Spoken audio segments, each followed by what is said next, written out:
Hello friends, your flix में आपका फिर से एक बार स्वागत है। बर्लिन के सेकंड पार्ट में हमें कैमिल घर से बाहर निकलती हुई दिखाई जाती है। दोस्तों, अगर आपने इस सीरीज़ का फर्स्ट पार्ट नहीं देखा है तो अभी मेरे चैनल की प्लेलिस्ट में जाकर देख सकते हैं। बर्लिन के सेकंड पार्ट में हमें कैमिल घर से बाहर निकलती हुई दिखाई जाती है, जहाँ पर सामने से बर्लिन भी होटल से बाहर निकल रहा होता है। जहाँ पर बर्लिन कैमाइल से कहता है कि क्या इत्तेफाक है, ही हम मिले हैं और आज आप मेरे सामने हैं। वहाँ पर वो बर्लिन से कहती है कि देखिए, मैं आपकी बात ज़रूर सुनती, पर मुझे अभी जाना है। इस पर बर्लिन उससे कहता है कि अगर आप बुरा ना माने तो क्या मैं भी आपके साथ चल सकता हूँ।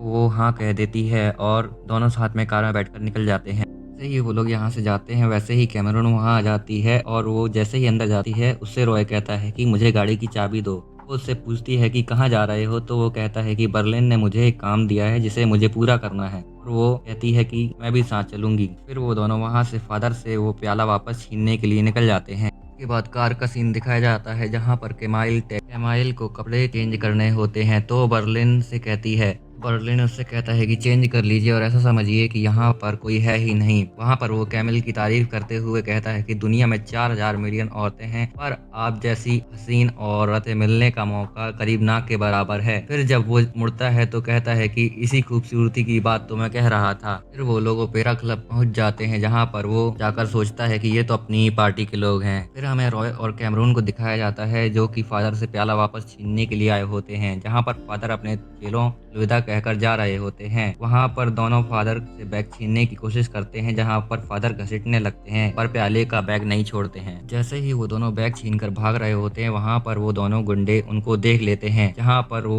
गुंडे बाहुबली और भल्लाल देव में से भल्लाल देव उनके ऊपर एक कचड़े का डिब्बा फेंक, जिससे रॉय और कैमरून बाइक से गिर जाते हैं। और फिर वो दोनों प्याले को उठा लेते हैं और पैदल ही वहां से भाग लेते हैं। वहां पर फादर के वो दोनों गुंडे रॉय और कैमरून का पीछा करने लगते हैं, उन्हीं की बाइक उठाकर। लोग एक शादी की भीड़ में छुपने की कोशिश करते हैं, पर वो दोनों गुंडे उन्हें देख लेते हैं। फिर वो लोग दूल्हे की कार चुराकर भागने लगते हैं और वो दोनों बाहुबली और भल्लाल देव की तरह दोनों का उन्हीं की बाइक से पीछा कर रहे होते हैं। थोड़ा आगे जाकर वो लोग एक जनाजे के सामने कार रोककर वहां से भागने लगते हैं और एक बेसमेंट में घुस जाते हैं। हमारे बाहुबली और भल्लाल देव समझ जाते हैं कि वो दोनों बेसमेंट में ही गए होंगे। वो दोनों भी अंदर चले जाते हैं और अंदर जाकर वो लोग गुस्से में उन दोनों को ढूंढने लगते हैं। ऐसा लग रहा होता है मानो राजमाता का मुकुट लेकर भागे हों वो दोनों।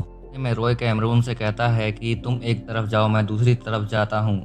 उसके बाद वो दोनों कारों के दरवाजे खोलते हुए भागने लगते हैं, जिससे उन सभी कारों की रिंगटोन बजने लगती है। दोनों तरफ से कारों की आवाज़ सुनने के बाद हमारे दोनों गुंडे कंफ्यूज होने लगते हैं। वो दोनों फिर रॉय और कैमरून दोनों एक कार लेकर भागने लगते हैं, जहाँ पर लाल देव कुल्हाड़ी लेकर कार का एक टायर पंचर कर देता है, जिससे उन दोनों की कार का एक्सीडेंट हो जाता है और वो दोनों पैदल ही भागने लगते हैं।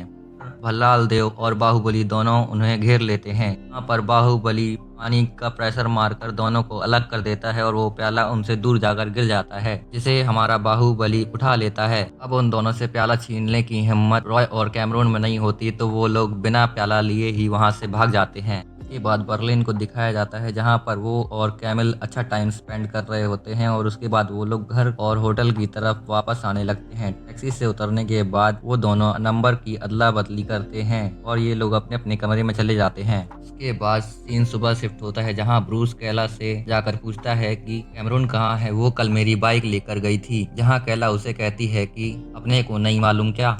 के बाद वो तुरंत ब्रूस से कहती है कि तुम यहाँ से जाओ, जब वो यहाँ आएगी तो मैं उसे बता दूंगी। उसके बाद रॉय और कैमरून डेमियन से मिलने के लिए आए होते हैं, जहाँ वो उसे अपनी और बाहुबली और भल्लाल देव के साथ मुठभेड़ के बारे में बताते हैं। फिर डेनियन उनसे कहता है कि अच्छा हुआ, कोई बात नहीं। वो कहता है कि फादर के ज्यादा जाने के कारण अब वो चलने की हालत में नहीं है और उन्होंने प्याला वापस कर दिया है। फिर होटल में हमें दिखाया जाता है कि जहाँ कैमिल बर्लिन को फोन करती है, जहाँ से वो होटल के सामने आकर बात करने लगते हैं। वो बर्लिन से कहती है कि कल मुझे बहुत अच्छा लगा, ऐसा एहसास मुझे पहले कभी नहीं हुआ है। बर्लिन उससे कहता है कि मैं एक दिन और इस होटल में हूँ। धीरे धीरे शायद कैमिल को भी बर्लिन से प्यार होने लगा है। उसके बाद रॉय वहां आ जाता है, जहां बर्लिन उसे एक गिलास में नींबू पानी पिलाकर कहता है कि आज हमने नंबर एक्सचेंज किया और उसके कुछ ही घंटों बाद उसने हमें कॉल कर लिया। उसके कुछ देर ही बाद कैमिल वहां पर आ जाती है। अब बर्लिन और रॉय भौचक्के रह जाते हैं, क्योंकि बर्लिन के कमरे में उसके घर का पूरा सीन चल रहा होता है।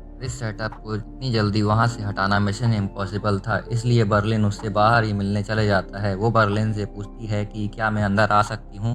बर्लिन से कहता है कि शायद आपका अंदर ना आना ही ठीक होगा। आपने बताया था कि आप शादीशुदा हैं। अगर आपने लांगी तो हम आपको शादियां खत्म होने के बाद ही बाहर निकलने देंगे। वो कमिल से कहता है कि हम एक अलग रिश्ते की चाह में हैं और इस अलग रिश्ते की चाह में हम किसी के घर टूटने की वजह नहीं बनना चाहते। वो कहता है कि हम बेईमानी का रिश्ता नहीं चाहते, जिस पर वो कहती है कि क्या होता है ये बेईमानी का रिश्ता? अगर आप जानते हैं तो मुझे भी बताइए। मैं तो नहीं जानती, मैं तो बस खुलकर जीने की कोशिश करती हूँ। बस वो कहती है कि मुझे अपनी ज़िंदगी का हर पल जीना है, बिस्तर पर पड़े-पड़े सिर्फ छत को नहीं घूरना है। फिर वो कहती है कि मैं तुम्हारा फैसला समझती हूँ, मुझे तुम्हारी सच्चाई अच्छी लगी। फिर वो वहाँ से चली जाती है और बर्लिन दरवाजे के इस पार आकर सोच रहा होता है कि मैंने उसे मना कर दिया। फिर वो कैमिल के पास जाकर उसे किस कर लेता है। हमें टनल के अंदर के सीन दिखाए जाते हैं जहाँ पर सब लोग खुदाई कर रहे होते हैं और बर्लिन अलग कैमिल के साथ मजे कर रहा होता है। बाद के सीन में हमें केला और कैमरून को दिखाया जाता है जहाँ पर वो उससे कह रही होती है कि मुझे कुछ खटक रहा है। वहाँ पर वो कैमरून से कहती है कि मुझे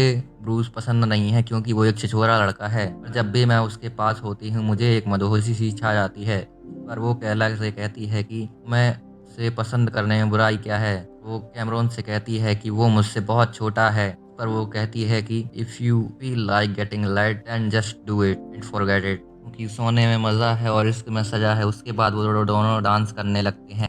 ब्रूस वहाँ पर आ जाता है, वहाँ पर वो इन दोनों को ज्वाइन कर लेता है और वो लोग डांस करते हुए काला खट्टा सोडा पी रहे होते हैं और वो भी खत्म हो जाता है, जिसमें ब्रूस कहता है कि रुको मैं भी इंतज़ाम करता हूँ। और फिर वो कॉल लगाता है जहाँ रॉय और बोतलें लेकर आ जाता है। पार्टी में रॉय भी शामिल हो जाता है जहाँ पर वो लोग खूब मज़े कर रहे होते हैं। फिर डैनियल को दिखाया जाता है जहाँ पर वो ऑक्शन हाउस की दीवार दिखाकर कहता है कि हमारी खुदाई वहाँ पर खत्म होगी जहाँ पर हमें एक ईंट की दीवार दिखाई देगी जो कि ऑक्शन हाउस की दीवार है, जो ऑक्शन हाउस को ढहने से बचाने के लिए है। और बर्लिन कहता है कि क्योंकि हम सामने से तिजोरी का गेट तोड़कर नहीं घुस सकते इसलिए पीछे से घुसेंगे। डैमियन समझाता है कि हम लोग तिजोरी की दीवार तक पहुंचने के लिए एयर चैम्बर और सर्विस एरिया से होते हुए गुजरेंगे और पाइप सप्लाई बॉक्स और इलेक्ट्रिकल कनेक्शन के साथ जाएंगे, और फिर हमें वहां पर एक दीवार मिलेगी जो कंक्रीट ब्लॉक से बनी हुई होगी, जो तिजोरी से पहले बने कमरे और सेफ्टी के लिए है। वो कहता है कि हम उस कंक्रीट के हिस्से को नहीं निकाल सकते क्योंकि वहां पर 2 सीसीटीवी कैमरे लगे होते हैं और 2 गार्ड्स हमेशा वहां पर तैनात होते हैं।